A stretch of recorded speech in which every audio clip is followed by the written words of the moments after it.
ఎద్దుకండి ఆ ఎద్దు ఇదిగో నా సింహం ఉంది ఎక్కండి చక్కగా అంటే ఎక్కడో ఎద్దే ఎక్కుతాడు. ఆయన ఎద్దెక్కేది అమాయకుడు ఎక్కడు. వృషభము దేనికి సంకేతం అంటే ధర్మానికి సంకేతం. ఆయన ధర్మాన్ని ఇష్టపడతాడు. ఆయన భక్తులకు ధర్మమునందు అనురక్తి కల్పిస్తాడు. అటువంటి పరమశివ తత్వాన్ని మార్చి మాట్లాడి ఎందుకమ్మా ఆయనతో పెళ్ళేమిటమ్మా నా మాట విని విడిచిపెట్టు అని, నేను చక్కగా చూడు ఎంత యవ్వనంలో ఉన్నానో, నీకు తగినటువంటి వాణ్ణి కాబట్టి నన్ను తగిలి నీవు నా వెంట చనుదెమ్ము వనటకుంద నేత్ర వనజనేత్ర, నన్ను తగులుకుని నాతో వచ్చేయి, వదిలేయి తపస్సు అన్నాడు. విందావిడ వీడట బ్రహ్మచారియట వీనుల పెట్టక రాని మాటలే ఆడుచునున్నవాడు నమశివాయయుండు ఆడగరాదు.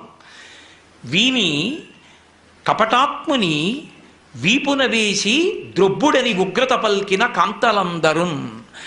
వీడు ఇష్టం వచ్చినట్టు మాట్లాడుతున్నాడు, శివనింద చేస్తున్నాడు.